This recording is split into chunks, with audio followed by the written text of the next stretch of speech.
오늘은 전도 제자의 길이라는 제목으로 같이 말씀을 나누도록 하겠습니다. 우리가 길을 지금 잃어버렸습니다. 그래서 많이 방황하고 힘들고 어렵고 그런데 사실상 하나님이 길을 주시지 않으셨냐? 아닙니다. 우리를 처음 부를 때부터 길을 주어 놓으셨습니다. 그리고 항상 확인시켜 주시고 그 길로 이끌어 가십니다. 그래서 이 길을 어떻게 갈 것이냐? 하나님이 주시는 언약의 여정을 따라서 기도로 망대 쌓아가면서 가야 된다. 오늘 길이라는 단어 마음속에 잘 품어두시고 이번 한 주간 동안 하나님이 나에게 주신 길 잃어버리지 않고 가야 되겠다. 오늘 말씀을 붙잡고 가야 되겠습니다. 세상도 그리고 그 세상을 살려야 될 교회도 그리고 그 세상과 교회에서 사회생활을 하고 있고 그리고 먹고 살기 위해서 이전 투구하고 그리고 교회에서 신앙생활을 하고 있는 그 속에 나도 어찌 보면 지금 길을 잃어버린 상태에 있습니다. 이번 주간에 리더 수련회가 있었잖아요. 우리 애들을 이제 태워 교회 앞에다가 딱 내려놓고 이제 저는 주차를 하러 가야 되니까 주차장에 차를 놓고 이제 룰루랄라 그래 덥다. 대구 너무 덥다 그러고 룰루랄라 그러고 자 이제 등록초를 향해서 이렇게 아는 사람도 있으니까 막 인사하고 막 그러고 올라가서 기쁜 마음으로 제 이름을 불렀는데 제 이름이 없는 거예요. 그래서 제 이름이 그렇게 흔한 이름이 아니거든요.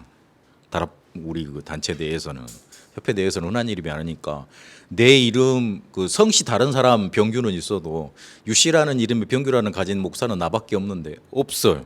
그래서 거기서 뭐라 그러냐면 저쪽으로 가보세요 그러더라고요. 그래서 해외 입금처 혹시 거기에 있을지 모르니까 그래서 거기로 갔네요. 그래서 거기서 물어보니까 거기에도 없어요. 원래 등록하실 때 당일날 돈을 내시는 걸로 등록을 하셨냐? 아니라고 나 30만 원 입금했다고. 아니래. 그러면 좀 본부로 가보시라고. 한 번 더 갔네. 그래가지고 이쪽으로 토스를 하더니만 저쪽으로 또 토스를 하더라고. 그래서 저쪽 가보니까 이제 마지막 그 본부 이제 두 분 간사님 계시더라고요. 이래저래 말을 하니까 쳐보더니만 등록이 안 돼 있다고 원래 처음 등록했던 장소에 물어보라 그러는 거예요. 정말 당황스럽더라고요. 이야, 그래가지고 내가 예전 같으면 과거에 저 같았으면 그걸 참지 않죠. 불러가지고 다 불러가지고 이렇게 다 후배들이고 그러니까 다 불러가지고 막 하고 막 이렇게 막 또 직분이 목사잖아요. 그러니까 막 이러고 할 건데 무슨 생각이 탁 먼저 드냐면 이야 혹시나 랩넌트가 이런 일을 당하지 않고 내가 당한 게 다행이다 이 생각이 제일 먼저 들더라고요. 그 랩넌트면 어찌어찌 못할 거 아니에요. 근데 그냥 저는 어느 정도 이렇게 연차가 있으니까 이게 어떤 과정에 의해서 여기서 문제가 생겼구나 그걸 찾아내고 어디에다 물어야 될까 알 거 아니에요. 그 정도 감이 있으니까 얼른 등록했던 그 목사님 이야기하고 또 간사 얘기하고 또 제 친구 중에 예전에 한 몇십 년 동안 그 등록했던 분과장이 있었거든요. 그래서 걔 붙잡고 야 내 이름이 없어 좀 알아봐줘 그래가지고 인맥 동원하고 막 그래서 이렇게 찾아갔어요. 근데 만약 랩넌트가 그랬다면 굉장히 은혜 받으려고 막 기도하고 왔을 거 아니에요. 그러면 거기서부터 좌절했을 거 아니야. 랩넌트가 안 그러고 내가 차라리 행정의 실수로 몇 명 있거든요 꼭. 그래서 거기에 내가 걸린 게 다행이고 그리고 두 번째는 지금 전체가 예전처럼 이렇게 돌아가고 있질 않구나. 그래서 기도하고 우리가 더 힘을 쓰고 이해해주고 기다려줘야 되겠구나 하는 또 그런 생각을 했고 그리고 또 그 시간에 기도하면서 베트남 선교사님을 봤어요. 그래가지고 좀 이렇게 제가 잘못된 게 좀 있어가지고 인사를 못 드리고 막 그런 게 있었는데 그 시간에 또 그걸 풀게 되는 기회도 되고 선교사님 사정도 듣게 되고 굉장히 좀 지금 당혹스러운 상황에 계시다 이제 그런 걸 통해서 이렇게 기도 제목도 붙잡고 하나님이 그냥 2시간 정도 있게 하신 것 같았는데 거의 이렇게 초반부에 들어갔다가 마지막에 이제 다 들어갈 때쯤에 저녁도 못 먹고 이렇게 티켓만 들고 이제 들어갔거든요. 그렇게 했는데 과거에 나 같았으면 화를 안 내더라도 일단 많이 낙심을 했을 거예요. 하나님 왜 그래요? 하나님 도대체 나한테 왜 이러시는 거예요? 나 지금 기도하고 열심히 은혜 받으려고 나 살려고 이번에 시대적인 메시지 하나님이 주시는 거 그 은혜 받아서 내가 정말 살려고 왔는데 왜 이러시는 거예요? 낙심부터 하고 포기부터 했을 건데 그렇게 되지 않더라고요. 오히려 그 2시간 동안 기도하고 그리고 많은 것도 팀사역하게 되고 그리고 기도 제목도 붙잡고 하는 그런 시간들로 하나님 만들어 주시더라고요. 제가 예전에 과거에는 길이 안 보였습니다. 그리고 누가 길이라고 알려주면 내 마음에 맞지가 않아. 내가 교만했던 것 같아요. 누가 좀 이렇게 복음이라도 내 머리에 맞게 내 논리에 맞게 누가 조금 설명을 해줬으면 좋은데 그 유광수 목사님 제가 좋아하는 이유가 뭐냐면 그 일단 메시지 자체가 좀 논리적이고 뭔가 이렇게 그래 저 정도면 내가 믿을 수 있겠다 이 정도로 설명을 하시잖아요. 그러니까 문과생이지만 이과적 머리를 갖고 있는 사람 그런 사람이거든요. 그런 사람이 가끔 있어요. 그래서 내가 그래 저분이 말하는 거면 내가 메시지 듣겠다 이제 듣고 막 그랬던 건데 아무튼 제가 어릴 때 너무 힘들 때 이해하고 참고 그리고 버티라고만 말을 해줬지 이게 길이라고 이렇게 가면 분명히 답이 있다고 그 답 뒤에 응답이 있다고 그 뒤에 보면 분명히 하나님의 역사하실 거라고 말해주는 사람은 제가 못 만나봤어요. 그래서 나는 정말로 망해야 되는가? 그 속에서 많은 방황, 갈등, 원망 그게 합쳐지면 뭐가 됩니까? 안에서 화가 넘쳐나요. 화가 넘쳐난다니까. 짜증이 넘쳐나고 짜증이 계속 넘쳐나면 나중에 나도 모르는 사이에 화가 됩니다. 그러면 그 화가 쌓이고 쌓이면 어느 순간에 폭발해버려요. 나도 모르는 순간에 막 욱 올라버린다니까요. 그거를 내 성격이 조금 이렇게 온순한 사람이면 그걸 쭉쭉 참고 있죠. 뭐 그거에 누구를 죽이는 거냐면 내 안과 내 몸을 죽여요. 그게 암이 되고 그게 질병이 되고 스트레스가 되는 거예요. 끝없는 분노 막 가득 찬 분노 막 이렇게 살아가지고 남들 보기에 쟤 좀 소시오패스 같다 좀 이렇게 말할 정도로 그렇게 막 뭔가 분노에 차서 막 열에 차서 그렇게 살았던 것 같아요. 그래서 만약에 그런 일이 생겼다 그러면 참지를 않죠. 그랬을 거예요. 그런데 복음 알고 나니까 하나님이 그렇게 길 없이 내가 방황하고 흘러보냈던 그 시간을 다 길이 되도록 만들어 놓으시더라고요.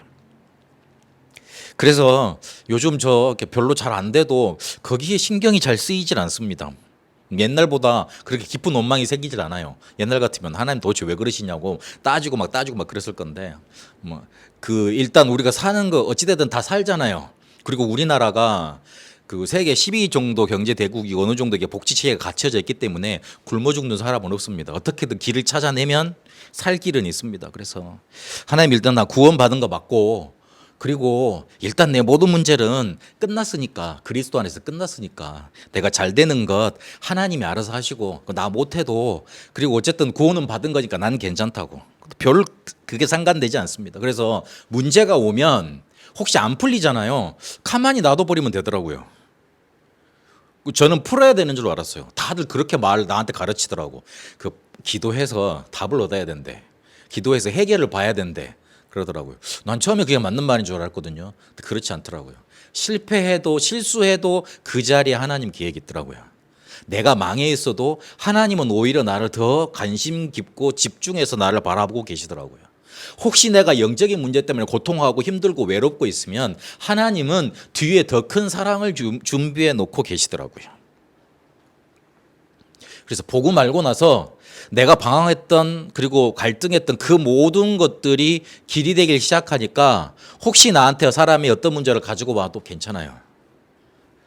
저는 그때부터 뭐가 되냐면 사람이 이해가 되고 그리고 내 주위에 적이 안 생겨지기 시작하더라고. 예전에는 다 적이었거든요. 예전에는 다 마음에 안 들었어. 적이 아니라 마음에 드는 사람이 없었어요.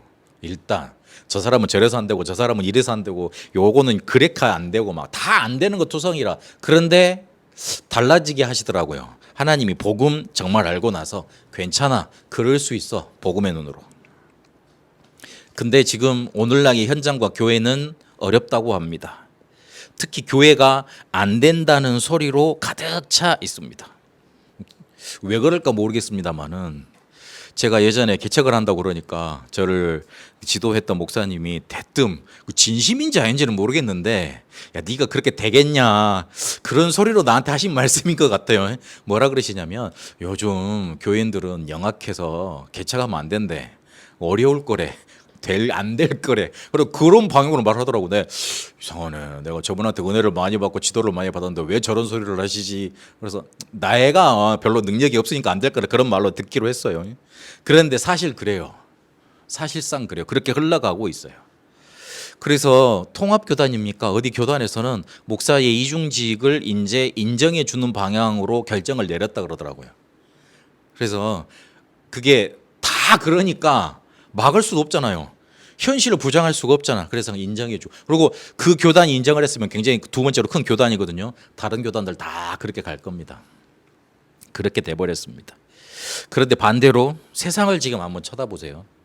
지금 영적인 문제 있는 사람들, 정신이 문제 있는 사람들이 학부모들이 막 갑질 일으키고 교권이 무너지고 그러고 있다고 그러잖아요. 근데 자세히 한번 쳐다보세요. 분을 이기지 못하고 자기 자신의 것을 뭔가 이렇게 뺏겨 공격당했을 때 참지 못하는 사람들의 문제입니다. 정확히 따지고 보면 정신 문제예요. 눈에 안 보이는 영적인 문제예요. 그 사람이 권력이 세든 안 세든 뭐 갑질 문제 이런 것들이 많이 나오고 그러는데, 그래서 인권 문제가 아니고 그 뒤에 들어가 보면 그 사람 개인의 뭔가가 완전히 무너지는 거예요. 근데 지금 왜 그게 사회 문제가 되냐면 그런 무너진 개인이 너무 많아져요. 너무 많아진다니까요. 그래서 세상에는 그렇게 갈급함을 호소하는 사람들이 넘쳐나오고 있잖아요. 그런 증거들이 계속 나타나지 않습니까? 말은 안 해서 그렇지 서울대나 카이스트 그런 좋은 명문대 있잖아요. 수없이 뛰어내려 자살한대요. 근데 그거를 다 이슈화 시켜버리면 이 큰 사회 문제가 되니까. 그리고 대단한 애들 아닙니까? 그래서 그런 애들이 자살한다고 해놓으면 애들 다 공부 포기하고 뭐 그럴 거 아니에요. 해도 별거 없네. 그러고 다 할 거 아니에요. 그러면 더욱더 큰 사회 문제가 되니까 막고 있는 거예요. 오히려 큰 이슈로 될 수밖에 없으니까. 좀 뭐가 안 맞는 거 아닙니까? 사람들은 갈급해서 죽어가는데 그 해결할 길은 복음밖에 없다고 우리는 알고 있잖아요. 근데 그 복음은 전혀 증거되지 않고 우리는 전해주지 못하고 우리는 고민하고 강한 발등하고 있고 결론적으로 길을 잃어버린 거예요. 세상도, 그리고 그 세상을 살려야 될 교회도, 그 속에 살고 있었던 나도. 길을 잃어버리니까 어떤 결과, 어떤 특징이 나타나는지 한번 정리를 하고 넘어가야 되겠습니다. 일단 길을 잃어버리면 당황스럽습니다. 당황이 됩니다. 운전을 하다가 길을 잘못 들었어. 그러면은 그 길을 알면 내가, 요즘은 내비라도 있죠. 예전에 내비도 없었잖아요. 그 예전에 제가 목사님 모시고 이렇게 운전기사 그 직수행하실 때가 있었는데, 그때 목사님이 어디 가자고 미리 전날을 얘기해 주셔. 그러면 옛날에는 지도책이 있거든요. 우리 랩런트들은 완전 꿈나라 얘기지. 지도책이 있거든요. 그 지도책을 내 군대 시절에 독도법 그거 익히던 실력으로 다 짜맞춰가지고 길을 내 머릿속에다가 시뮬레이션을 해놨다니까. 그래가지고 그 목사님이 저보고 뭐라 그랬냐면, 야, 너 시골에서 온 놈인데 서울길을 잘 안 해 이러시더라고요. 아이고, 내가 밤새 또 그래 지도로 공부한 줄은 모르시고. 그래가지고 근데 갑자기 가다가 내가 이쪽으로 틀라 그래. 서울에 많이 막히니까 틀라 그러잖아. 그럼 그게 내가 모르잖아. 야, 그때부터 당황스럽더라고요. 모르니까. 우리가 길을 잃어버리면 참 느껴지는 감정이 당황되는 겁니다. 당황스러우니까 이걸 찾으려고 몸부림을 쳐요. 해결하려는 노력이 들어가잖아요. 그러다가 뭔가 길이 얻어 걸리거나 뭔가가 잡혀. 근데 그 잡은 길, 들어선 길이 대부분 틀린 길이에요.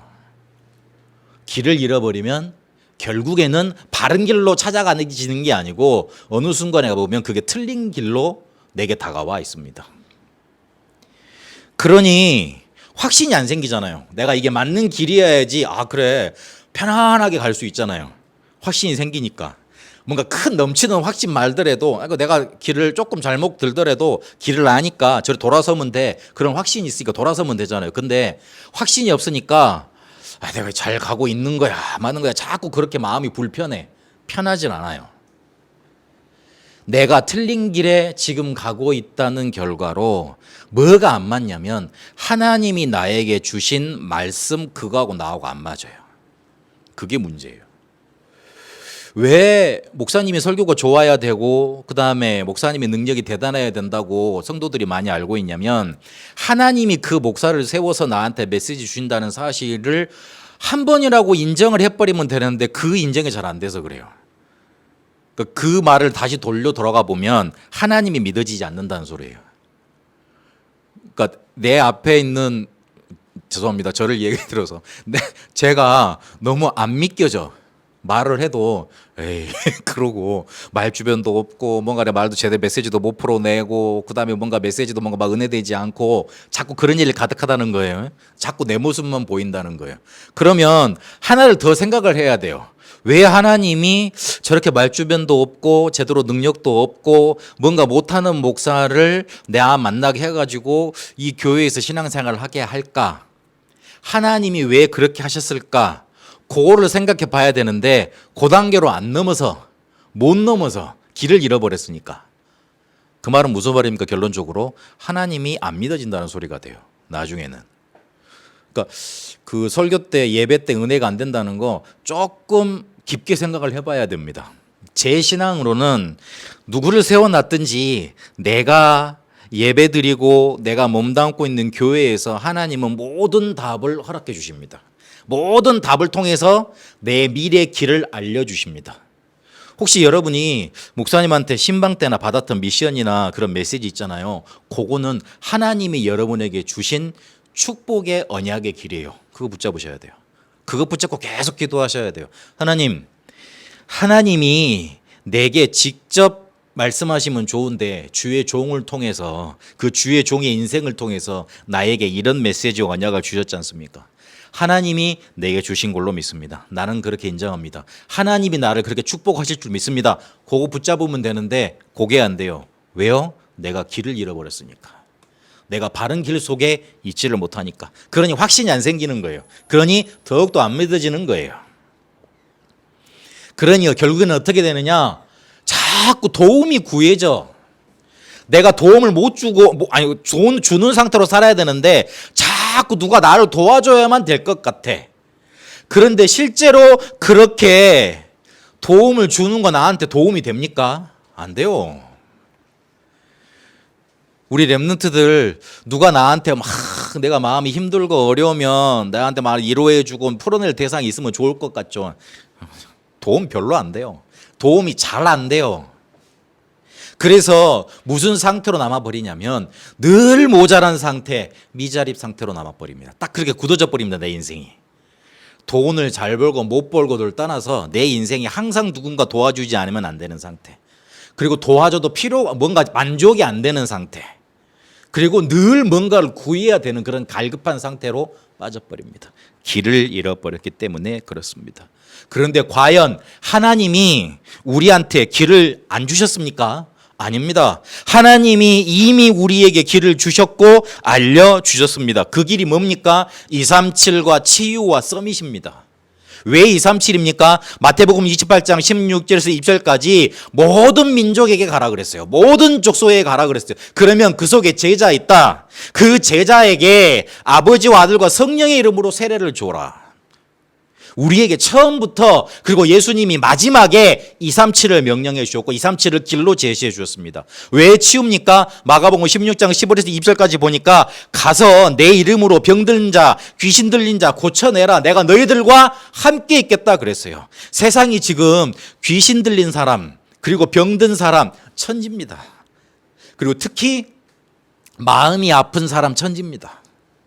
조심해야 됩니다. 요즘 누가 이렇게 나한테 시비 걸고 그러잖아요. 미안하다고 피해야 돼요. 그냥 말 섞지 말고 도망가야 된다니까. 특히 조심해야 돼요. 어떤 일이 벌어질지 모르니까. 이번에 그 신림동에서도 이렇게 칼보냄 났던 그 사건 있잖아요. 주변에서 칼 들고 돌아다닌다고 누가 매번 말했었대. 그런데 하도 그런 사람이 많으니까 그냥 놔뒀대요. 얘가 어느 순간에 어떤 말도 꽉 돌아가지고 사로잡혀가지고 살인하고 그런 거 아닙니까? 그 죽은 애 보니까 죽은 그 청년 보니까 너무 상황이 안타깝더만요. 어머니가 먼저 돌아가시고 자기가 잘 이렇게 소년 가장처럼 동생들 잘 키우고 그랬었는데 그렇게 완전히 마음이 무너진 사람들이 많습니다. 그래서 치유 말했습니다. 그리고 사도행전 1장 8절에 오직 성령이 너에게 임하시면 너희가 권능을 받고 땅끝까지 증인되리라 그랬습니다. 서밋입니다.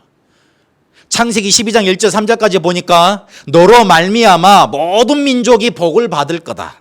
모든 민족이 살아날 거다. 치유를 받을 거다. 그리고 너의 후대 때문에 사람들이 복을 받을 거고 너의 근원이 될 거다. 너는 복이 될 거다. 그렇게 말을 해 주셨습니다. 처음 물으실 때, 마지막에 명령하실 때 길을 딱 제시해 주셨습니다.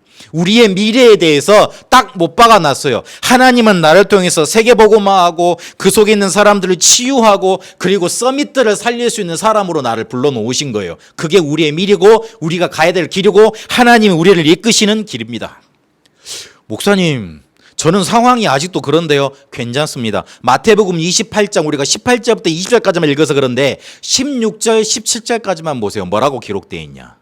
예수님이 부활하신 제자들이 부활하신 예수님을 보고도 뭐라 그랬냐면 아직도 의심하는 자들이 있더라 그렇게 기록하고 있습니다. 그런데 예수님은 그거 상관치 않았어요. 그래도 괜찮아. 왜냐하면 니들이 237 치유 서밋 할 사람들이니까. 니들이 아니면 세상을 치유할 사람들이 없으니까 너희들이 아니면 세상의 서밋들을 건져낼 수 있는 사람들이 없으니까 조금 의심 있는 거 괜찮아. 그래 당연히 의심되죠. 부활하신 적이 없는데. 근데 성령 충만 받고는 이 사람들 완전 달라진 거예요. 여러분 지금 흔들려도 괜찮아요. 하나님이 여러분을 237 치유 서밋으로 지금 내 상황 어때도 괜찮아요. 237 치유 서밋으로 인도해 가십니다. 그래서 237 치유 서밋 하기 위해서 교회 내에 그리고 내 업에 내 직장에 내 학업에 있어야 될 게 뭐냐? 그게 바로 세 가지 뜰입니다. 아이들의 뜰, 기도의 뜰, 이방인의 뜰. 그게 우리에게 필요합니다. 그거 만드는 일로 만들어 가야 됩니다. 하나님 내 사업을 통해서 세계복음화할 수 있도록 축복해 주십시오. 내 사업을 통해서 만나는 사람마다 그 사람의 근본 문제가 치유되고 해결되는 축복을 주십시오. 나를 만나는 사람마다 하나님이 주시는 권능으로 축복으로 넘쳐나는 응답을 내게 주십시오. 그게 세 가지 뜰을 만드는 내 업의 기도예요. 그런데 오늘 한번 내용 본문을 잘 보세요. 뭐라 그랬냐면 서로 짐을 지라 그랬습니다. 하나님이 알려주신 길은 하나님이 우리를 이끌어 가시는 길은 세계복음화와 치유와 서밋인데 혼자서는 그 길을 갈 수 없잖아요. 그래서 짐을 서로 지고 가라 그랬습니다. 이 말은 무슨 말이냐면 저 사람이 잘못을 했어.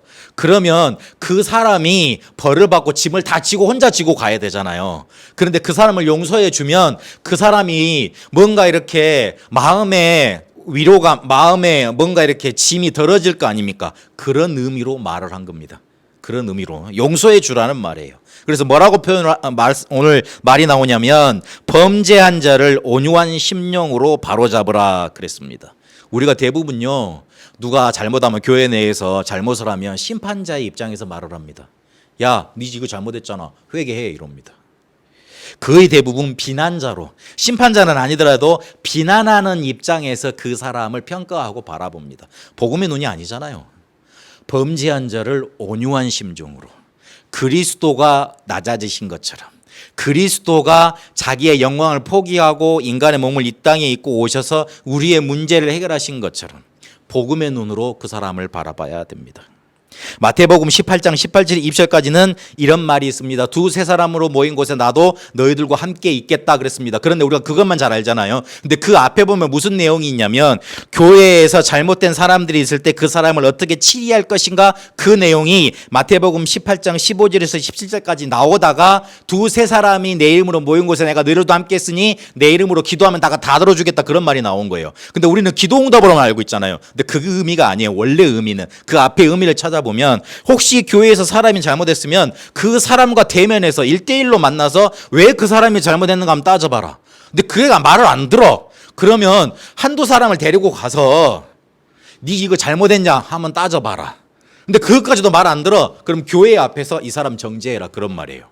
그러면서 너희들이 두세 사람이 모인 것이 그렇게 힘이 있다 그런 권위가 있다 그걸 교회의 치리권 그거를 이렇게 예수님이 말씀해 주신 거였어요. 우리가 대부분 비난자, 심판자 입장에서 들려오는 소리만 듣고 그렇겠지 그러고 판단해 버리잖아요. 그건 아니에요. 그건 온유한 심정으로 짐을 서로 나눠지는 게 아니에요. 왜 이래야 됩니까? 우리 교회에 온 사람들 복음 깨달아서 세계 복음화에서 생명 걸겠다고 와 있는 사람들 이단 핍박 받아가면서 같이 모여서 예배한 사람들 귀하자 소중하잖아요. 혹시 못한 사람 있을지도 몰라요. 이상한 사람들 있을지도 몰라요. 말 튀게 안 들어. 그런 사람이 있을지도 몰라요. 그러나 하나님 보시기에는 그 사람이 소중한 사람이에요. 어디 가서도 답을 못 얻다가 오직 복음 말하는 여기에서 답을 찾아서 와 앉아 있는 것 아니에요. 옆에서 다 손가락질해도 버티고 잘 앉아 있잖아요. 그렇죠? 그런 사람들 있다니까. 버티고 잘 앉아 있어요. 왜 그래요? 어디 가서는 자기가 죽을 걸 알기 때문에. 다른 뭐 이상한 잡탕 그런 교리 듣고는 자기가 못 살 걸 알기 때문에. 근데 자기가 영적인 문제가 너무 많아가지고 조절이 잘 안 돼. 그래서 자꾸 튀어나와. 그래도 자기가 살 길은 여기밖에 없다는 걸 알고 앉아 있는 거예요. 그럼 우리는 그 사람 어떤 눈으로 바라봐 줘야 됩니까? 심판자, 비난자 입장이 아니라 하나님 그리고 복음의 눈으로 바라봐 줘야 됩니다. 쉽지 않은 것 압니다. 그러나 알고 있어야 됩니다. 이해해 달라는 말이 아닙니다. 왜 그런지 한번 따져보는 그런 절차는 있어야 될 거 아닙니까? 성경에 근데 그 절차가 없냐? 그렇지 않습니다. 분명히 있습니다. 그리고 짐을 서로 져서 그리스도의 법을 성취하라 그랬습니다. 그리스도의 법이 뭡니까? 요 원어적 의미는 뭐냐면 옛날 구약에서 말하는 율법이에요. 그 율법을 그리스도께서 성취하셨잖아요.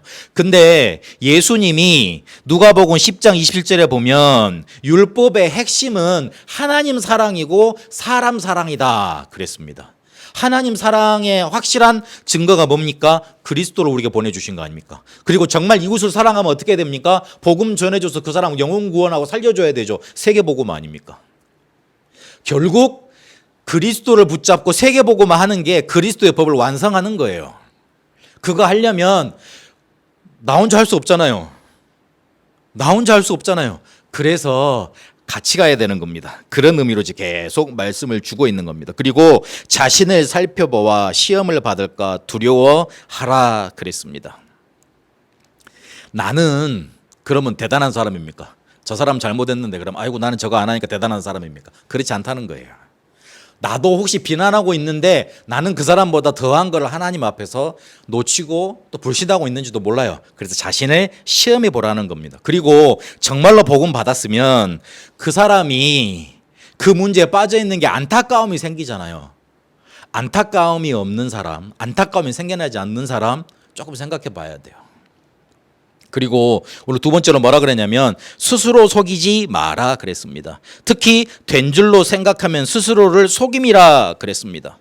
빌립보서 3장 12절부터 13절까지 보니까 바울이 뭐라고 그럽니까? 나는 이미 얻었다 함도 아니고 온전히 이루은 것도 아니다. 오직 앞에 내가 한 것은 뒤에 한 것은 내가 잊어버리고 어마어마한 일을 했잖아요. 빌립보서를 쓸 때 뭐 어떤 일을 했냐면 마게도냐, 그 다음에 아시아 완전 복음화하고 로마 복음화까지 거의 완성시켜 나고 난 다음에 쓴 빌립보 서신입니다. 그러면 되게 한 일이 많잖아요. 거의 그 지중해 그 전역을 이렇게 복음으로 재패를 한 건데, 그런데 그건 다 잊어버리고 나는 오직 앞에 있는 것만 쫓아간다 그랬습니다. 아직 우리가 응답받을 게 많이 남아 있어요. 그래서 지금 단줄로 생각하면 안 됩니다. 그리고 각각 자기의 일을 살피라 그랬습니다. 하나님은 나에게 주신 오직 유일성 재창조가 있습니다. 그거를 시스템화 만들어야 돼요. 그래서 그 플랫폼 파수망대 안테나 계속 세워가야 됩니다. 그리고 더 내가 우리 해야 될 일은 뭐냐면 내가 있는 곳에 내가 가진 복음을 기다리는 사람이 분명히 예비되어 있습니다. 여러분하고 같이 일하는 사람, 여러분과 같이 공부하는 랩런트들, 혹시 후대들 잘 한번 생각해 보세요. 내가 가진 복음을 그 사람이 기다리고 있어요. 근데 지금은 시간표가 아닐지 몰라도 반드시 시간표 옵니다. 그래서 기도하고 내가 각각 자기의 일을 놓치지 않고 인도받아야 됩니다. 그리고 뭐라 그랬냐면 무엇을 심든지 그대로 거두리라 그랬습니다. 그 갈라디아 6장 8절에 10절까지 보니까 뭐라 그랬냐면 성령으로 심는 자는 하나님의 열매, 성령의 열매, 그리고 자기 육체를 위해서 심는 자는 자기 육체의 열매를 거둔다 그랬습니다. 그러면서 뭐라 그랬냐면 내가 할 것은 선을 하면서 낙심하지 마라. 그리고 하나님의 시간표는 하나님의 손에 있으니 때가 이를 것이니 포기하지 말라, 그렇게 말을 하고 있습니다. 반드시 응답이 오고 반드시 내가 내 육체, 내 육신을 위해서 내 육신의 뭔가 정욕을 위해서 심는 거 아니면 성령으로 심는 거 아니에요. 하나님께서 주신 걸 심는 거잖아요. 그러면 반드시 하나님의 시간표에 때에 맞게 적절하게 적당한 때에 응답을 주실 거니 선을 행하고 낙심하지 말고 포기하지 말라 그렇게 말을 합니다. 그렇게 강조하고 있습니다. 그러면서 그리스도에 인해 십자가를 기억하라 그렇게 강조합니다. 왜 사람들이 그때 억지로 할례받게 만들었습니까? 박해 피하려고. 이 사람이 기독교인으로 알려져 있어요. 근데 들춰보니까 할례를 받았네. 그러면 할례를 받은 사람은 유대인이잖아요. 유대교에서 핍박을 했으니까. 그러면 이 사람이 유대교라고 유대인이라고 판명이 됐으니까 핍박할 수 있는 박해할 수 있는 근거가 사라진 거 아닙니까? 그래서 할례를 줬다. 할례를 하도록 했다. 그러니까 그거는 면피 임시 방책만 말한 거잖아요. 그러면서 육체를 자랑하려 함이니라 그랬습니다. 너희에게 자꾸 율법을 강조하고 할례를 받으라는 거는 육체를 자랑하려 함이라 그랬습니다. 무슨 말입니까? 야, 내가 제 유대인 만들었어. 과시하려고. 바리새인들처럼. 바리새인들의 기도를 하나님이 왜 안 받으시고 왜 예수님이 질책을 하셨습니까? 다 들으라고. 자, 니들 이렇게 기도하지 못하지. 니들은 이렇게 유식하게 이렇게 대단하게 하나님 섬기지 못하지. 봐라, 나는 이렇게 순수하게 하나님 믿고 하나님 사랑한다. 요렇게 하는 게 신앙생활이야. 그거를 심판자, 교육자, 선생의 입장에서 가르치려고만 드니까 하나님이 싫어한 거잖아요. 그런 맥락인 겁니다. 그러면서 그리스도의 십자가를 자랑하라 그랬습니다. 솔직히 우리가 자랑할 게 뭐 있어요? 없지. 감사로 되어진 거고 하나님이 나에게 은혜 주셔서 힘 주셔서 된 것 아닙니까? 제가 이번 주 월요일 날 일어나다가 허리를 삐끗했어요. 그래가지고 한 이틀은 내가 못 움직이겠더라니까요. 그래가지고 화요 집회도 갔다가는 내가 렘넌트 리더를 못 갈 것 같아. 그래가지고 얼른 누구한테 양도하고 메시지 붙잡고 막 기도하고 막 그랬었거든요. 야, 내가 누워 있으면서 무슨 생각이 드냐면요. 그래, 하나님이 내 허리 하나만 조금 틀어버리면 내가 못 일어나는구나. 내 발가락 하나만 조금 눌러버려도 나는 어디 갈 수가 없구나. 하나님이 나에게 은혜 주셔야 되구나. 뭘 그렇게 자랑할 게 많냐. 하나님이 조금만 허락하지 않으면 안 돼요. 반대로 하나님이 예수 그리스도가 우리 사업에 10초만 역사하셔도 그 축복, 그 능력은 대단합니다. 눈먼 바디메오한테 예수님이 그 외치는 소리를 듣고 다윗의 자손 예수여 나를 불쌍히 여기소서 그 외치는 소리를 듣고 뒤를 돌아보시고 그 앞에 서셨습니다. 그날 바디메오가 눈을 떴습니다. 거지 나사로가 죽었습니다. 눈병 걸려가지고 어쨌든 죽었습니다. 이미 장사된 지 오래됐습니다. 그 소식을 또 안타까움에 그 무덤 앞에 서셨습니다. 어떻게 됐습니까? 살아났습니다. 살아났어요. 죽은 것 같아요.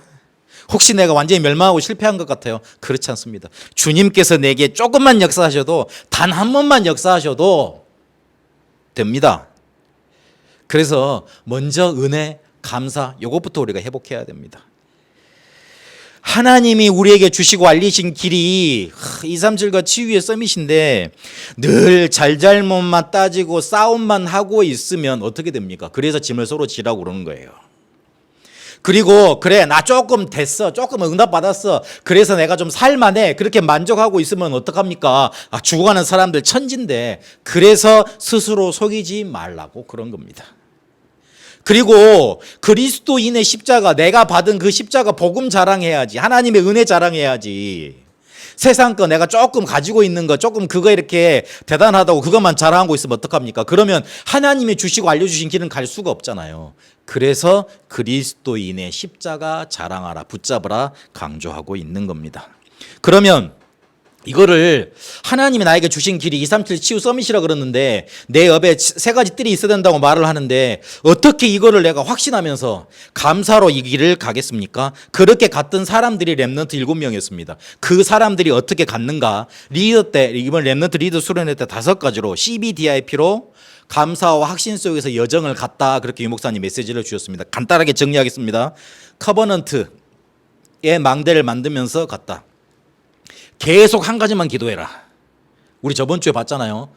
그 5가지 393과 유니버스 그리고 오력 그거 놓고 계속 그 한 가지 하나님이 주시려고 하신 하나님의 그 약속, 그 하나님이 주신 거 그거 붙잡고 기도해라. 그럴 때 뭐가 임하냐면 언약이 임한다. 말씀이 임한다. 그래야지만 되는 거다. 말씀은 무한대 아닙니까? 그 무한대 축복이 우리에게 임하는 겁니다. 그러면 제일 먼저 뭐가 보이느냐? 복음 없어 죽어가는 재앙지대가 보여요. 그러면 그 속에 하나님의 비전이 보이고 나에게 주신 권세가 사용되는 겁니다. 이러면 24, 25 영혼이 되는 뭔가 꿈이 딱 붙잡히십니다. 하나님이 주신 거. 그러면 그거 붙잡혀지잖아요. 나는 뭐 하지 않았는데 모든 것이 그 꿈의 성취로 응답으로 나타나집니다. 이러면 뭐까지 장악하게 되느냐? 공중 권세를 붙잡은 흑암 세력과 영적인 싸움과 승리하는 기도, 그게 되는 겁니다. 실제로 우리에게 나타나는 일은 보이지 않는 것의 결과입니다. 보이지 않는 사업도요, 그냥 사람들이 잘 꾸고 일도 뭔가 잘 꾸며서 된 것 같은데 그렇잖아요. 어떤 사람이 가면 사람이 쌍수 들고 뭔가 마음을 확 열고 해주는 게 있어요. 근데 어떤 사람이 가면 다 문 닫고 그래요. 무슨 차이느냐? 보이지 않는 것의 차이예요. 보이지 않는 것의 차이예요. 그게 전달되니까 그렇게 나타나는 거예요. 그래서 내가 영적으로 충만하고 뭔가 권능으로 충만하면 풀려지게 되고 해결되는 일들이 나타납니다. 그게 이미지입니다. 그러면 어떤 작품을 만들어 가야 되느냐? 빛의 경제의 작품을 만들어 가는 겁니다. 그것도 헤븐리, 하늘에서 주시는 것, 드론이, 보좌에서 주시는 것, 이터널리, 영혼의 축복, 영혼의 파워, 영혼의 그 탤런트, 그 미션 가지고 빛의 경제를 작품으로 만들어 가는 겁니다. 간단하게 CBDIP, 이 언약의 여정을 따라 렘넌트 7명은 하나님이 주신 237 치유 서밋의 깃을 감사 속에서, 확신 속에서 평안히 확신 있게 갔습니다. 하나님은 우리를 그렇게 인도하시려고 렘넌트 7명을 모델로 앞서 성경에 나타내 주신 거예요. 하나님이 렘넌트 7명을 우리에게 보여주신 이유는 내가 너희들을 그렇게 이끌어 갈게. 요셉을 이끌었던 하나님이 지금 나와 함께 계시잖아요. 다윗을 그 험한 뭔가 이렇게 핍박 속에서도 건져내셨던 그 하나님이 내 안에 계시잖아요. 바울을 세계복음화로 이끄셨던 그 성령께서 내 안에 그리고 내 업에 내 현장에 함께 하시잖아요. 그렇게 인도에 가시겠다는 거예요. 그런데 그 사람들이 어떻게 인도 받았는지는 우리는 알아야 될 거 아니에요. 그래야지 이쯤이면 이게 이루어지는 과정이나 알 수 있잖아요. 그런 것처럼. 근데 요거 간단합니다. 금요일날 기도 수집입니까? 요 말 나왔었잖아요. 제가 그 그림 요거 보냈었잖아요. 렘넌트 리더의 사진 보내면서 마가복음 9장 29절에 기도 외에는 이런 종류가 나갈 수 없느니라, 그렇게 예수님께서 말씀하십니다.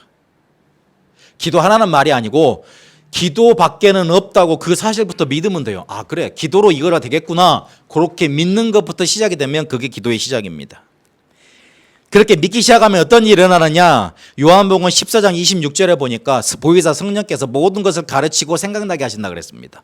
요한복음 15장 7절에 보니까 내가 너희 안에 너희가 내 안에 있게 된다 그랬습니다. 그 말이 무슨 말입니까? 완전히 말씀이 임해서 나를 사로잡은 걸 말하잖아요. 나하고 하나님하고 뭔가 이렇게 그래 내가 정말 성령 충만한지 아닌지 그래 뭔가 내가 구분할 수 없을 정도로 뭔가 하나님께 사로잡히는 거예요. 요한복음 16장 13절에 보니까 진리의 영, 그 성령께서 우리에게 오시면 모든 것을 알게 하시고 특히 장래 일을 깨닫게 하신다 그랬습니다. 237 치유 서밋이 성경에 우리 길이라고 알려져 있는데 그게 왜 우리의 미래가 되지 않습니까? 안 믿어지니까 미래가 되지 않잖아요. 그런데 기도하면 성령께서 역사하시게 되어 있고 성령께서 우리에게 그것을 믿어지게 하셔서 우리의 미래로 만드신다는 말입니다. 제가 너무 어렵게 설명을 했나요? 이해되고 있는 중이죠. 오늘 좀 설교가 긴데요. 그래서 저번 주하고 이어집니다. 하나님이 주신 것만 24 계속 기도하세요. 그거면 돼요. 문제 해결하려고 기도하지 마세요. 그거 불신자 기도. 하나님 나 괴로워요. 그거 따지지도 마세요. 그거는 힘 빠진 사람의 기도.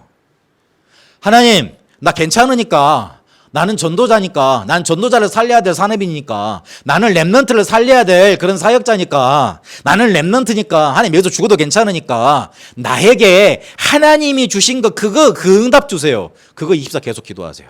어느 순간에 그걸로 충만해져 있으면 풀려집니다. 일상생활 속에서 파수꾼에 기도할 수 있다.